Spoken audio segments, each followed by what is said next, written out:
There's no feeling more intense than starting over. If you deleted your homework the day before it was due, as I have, or if you left your wallet at home and you have to go back after spending an hour in the commute. If you won some money at the casino and then put all your winnings on red but it came up black. If you got your best shirt dry cleaned before a wedding and then immediately dropped food on it. If you won an argument with a friend and then later discovered that they just returned to their original view. Starting over is harder than starting up. If you're not ready for that, like if you've already had a bad day, then what you're about to go through might be too much. Feel free to go away and come back. I'll be here. Alright, thanks for coming with me on this trip. I'll understand if you have to take a break at any point. Just find a safe place to stop and quit the game. Don't worry, I'll save your progress, always, even your mistakes. This game is a homage to a free game that came out in 2002, titled Sexy Hiking. The author of that game was Jazzuo, a mysterious Czech designer who was known at the time as the father of B games. And B games are rough assemblages of found objects. Designers slap them together very quickly and freely, and they're often too rough and unfriendly to gain much of a following. They're built more for the joy of building them than as polished products.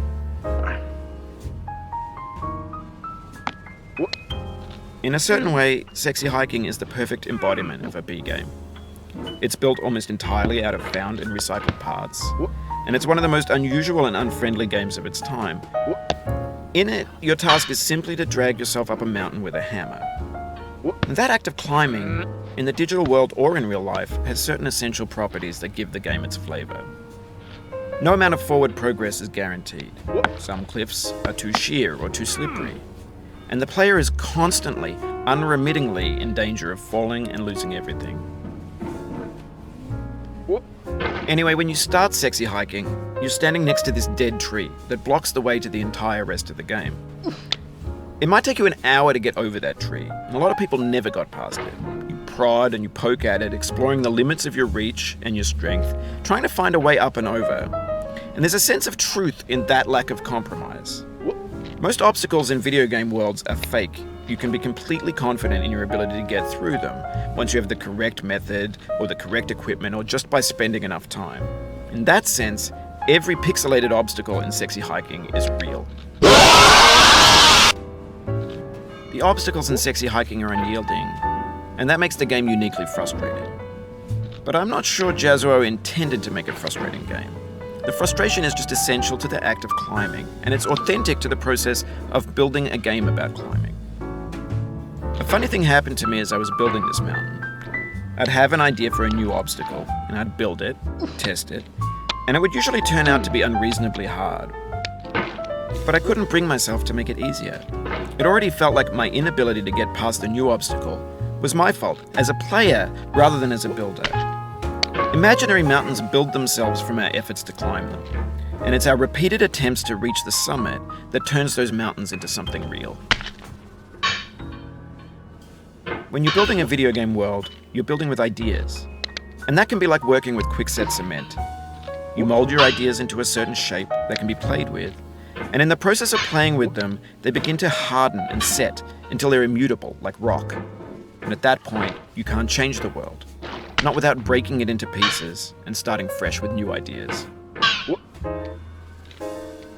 For years now, people have been predicting that games would soon be made out of prefabricated objects, bought in a store and assembled into a world. And for the most part, that hasn't happened, because the objects in the stores are trash. I don't mean they look bad or that they're badly made, although a lot of them are. I mean they're trash in the way that food becomes trash as soon as you put it in the sink. Things are made to be consumed and used in a certain context, and once the moment is gone, they transform into garbage. In the context of technology, those moments pass by in seconds. Over time, we've poured more and more refuse into this vast digital landfill that we call the internet. It now vastly outnumbers and outweighs the things that are fresh and untainted and unused.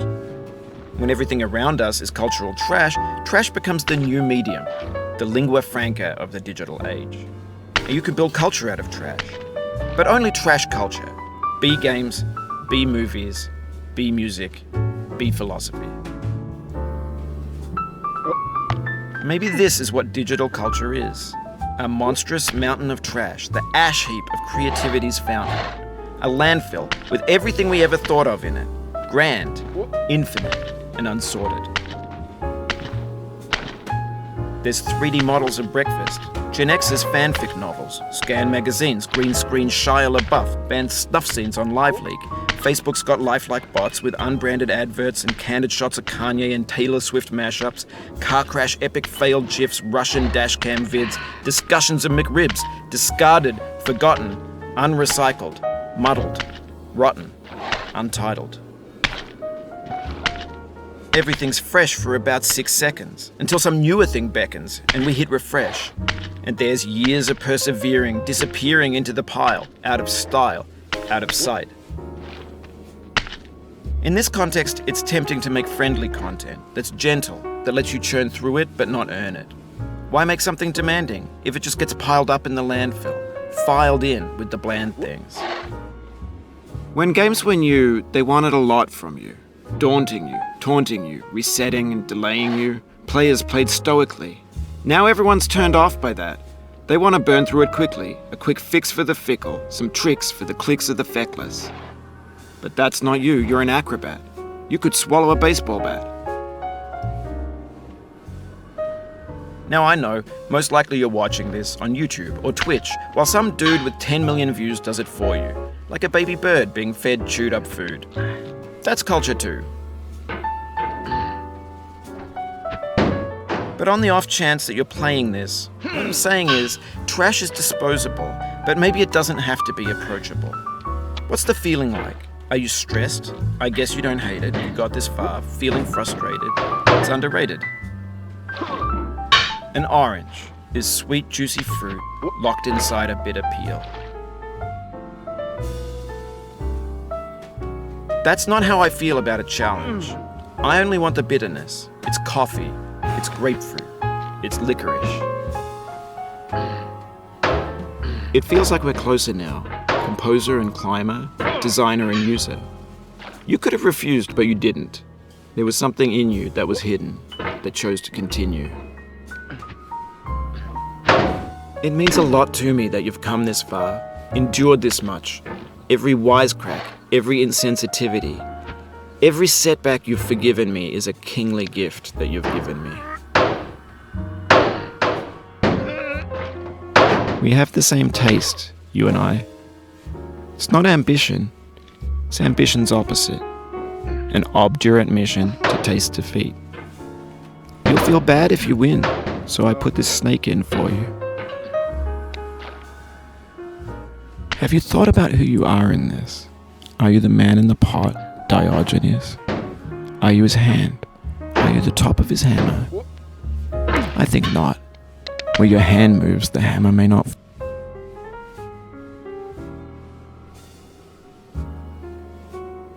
Follow, nor the man, nor the man's hand.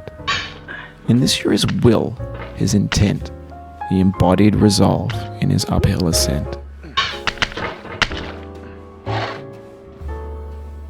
Now, you've conquered the ice cliff, the platforms, the church, and the rectory, the living room and the factory, the playground, the construction site, the granite rocks, and the lakeside. You've learned to hike. There's no way left to go but up, and in a moment, I'll shut up. But let me say, I'm glad you came.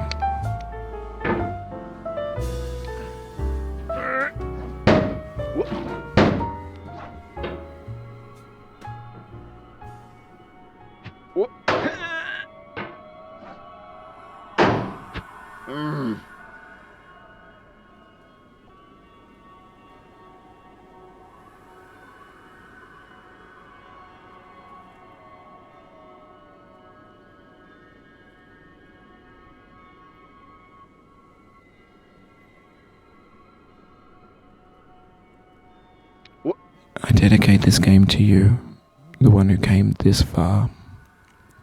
I give it to you with all my love.